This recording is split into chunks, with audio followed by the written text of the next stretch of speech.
a 6-inch nail driven into the sky.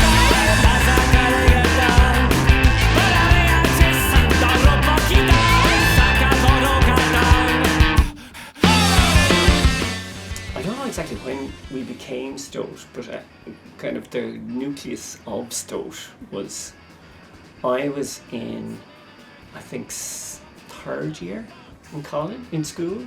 I was in a kind of a band in that we had a fella who wanted to play the drums. I already had a guitar. I think that there was a guy in class with me who wanted to start a band, and his neighbour was John. We needed somebody to play the bass, and somebody in my class said, there's a lad in third year called Cormac who can play the bass. He said he played the bass, which was kind of a bit of a, well, it wasn't a lie, but it wasn't the full truth, because what he played was the double bass.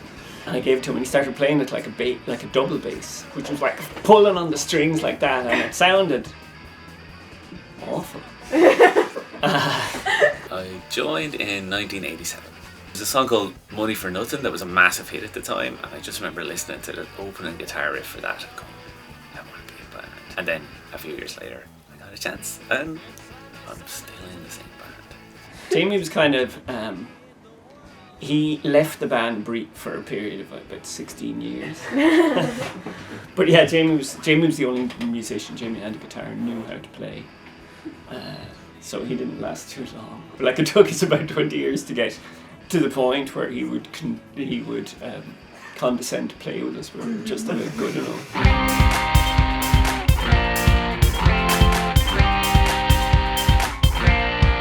Don't play no game. Don't play no game that I can win. I joined Stoat in 1998. I hadn't been in a band for about 2 years. I thought I'd look to find a new band, so I looked in Hot Press, which is the Irish music magazine. In the classified section there was an ad for a band looking for a drummer for Pixies, Woody Guthrie, Frank Zappa and Miles Naguapoline-esque. So I thought that sounded kind of somewhat interesting, and it turned out at the time that we all actually lived within 5 minutes of one another. When we met, it kind of just worked. We kind of fit in together, even though you wouldn't have put that on paper. If I think about my favourite time period, I think it was probably 2002 to 2006 when we were playing gigs. At one stage we were probably playing gigs every 2 weeks. It just kind of seemed like it was going somewhere. I just want to scratch my itch. Don't play no game that I can win. And why did you rejoin Stoat then? Yeah. Well, I was asked to. Sounded like a bit of a laugh, which has turned out that it has been a good laugh. It's too distracting, second guessing how I should be acting. When you put it like that. Why are you still in Stoat? Because I guess it's kind of just great fun always. Like, there was no reason to stop. I mean, most bands, kind of when they hit their 30s and start settling down and having babies, tend to put their guitars and amps and stuff in the attic or sell them off and forget about it. But we kind of enjoyed it. We made the effort to keep doing it even after, all the ambition died. It's great to be a part of a group of guys who are your own age. Yeah. And you can just, that you've known for an awfully long time, and you can, just knock around with. It could be, playing golf or, surfing or, doing something like that, but we do this instead. In all our separate lives, we've all been through a lot over 28 years, and kind of we've all supported one another. So now I see our rehearsals as more, we chat more sometimes to be playing music, and I think that's kind of an outlet for us all to kind of actually chat to kind of our peers and just kind of have conversations and actually kind of just hang out together.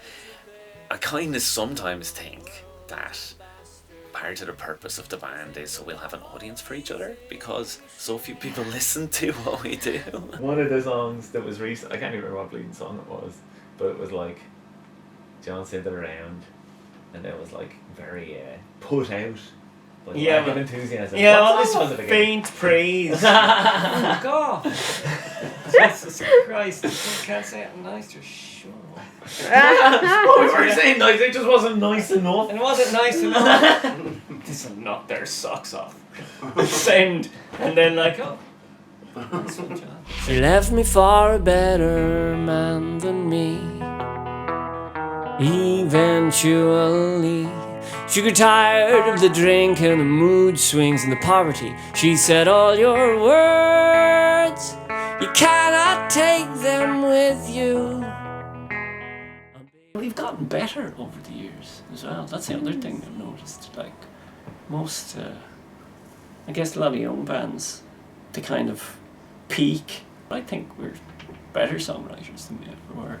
So it's nice to feel like you're getting better, even though we have zero external validation. That's true. We have got a lot less noisy since I started. We've been gradually getting quieter and quieter. That's Yeah. true, yeah.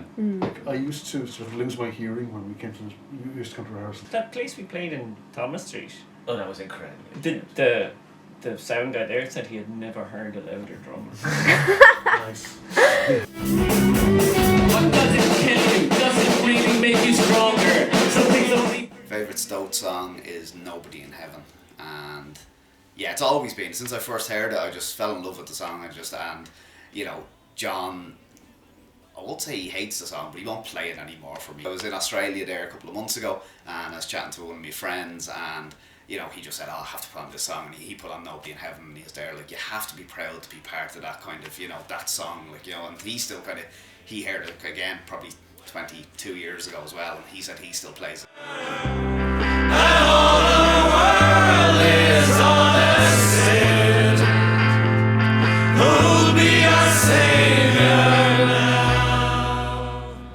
We plan on releasing a new album. We do. Yeah. Yeah, But so we I have guess begun that's work probably on the it. main thing, I guess. Yeah. And we have about 5 or 6 songs recorded already, and we're have about another 4 or 5 kind of bubbling up to the surface that we end up being on. Don't people talk about albums now, don't they?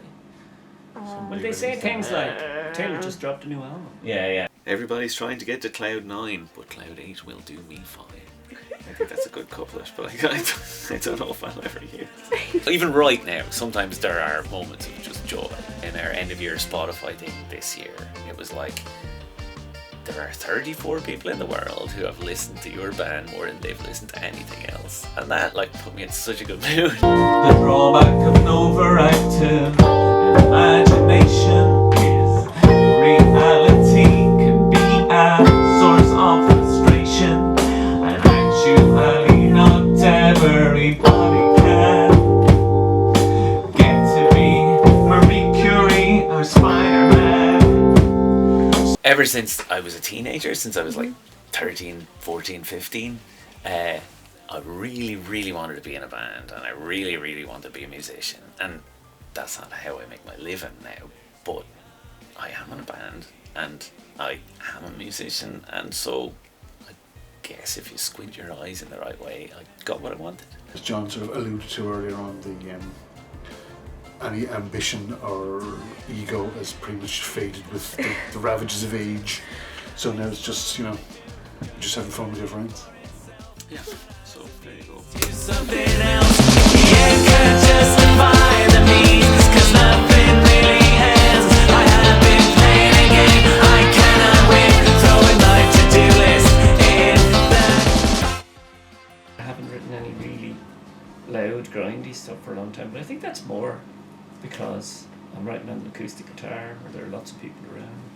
Your last 2 songs were about the abyss and zombie apocalypse. That's so- true, yeah. That's true. Well, I'm not saying And killing people. Yeah, that's true. mass murder has been a pretty consistent theme throughout. hasn't it? Jesus, actually, when you put it like that, there is a lot of that. But it's Silent mass murder. well, I don't know. Maybe it is tapping into. I mean, if one can give expression to one's darker side, in that way, as opposed to, you know, taking it out on family and friends, surely that's a good thing.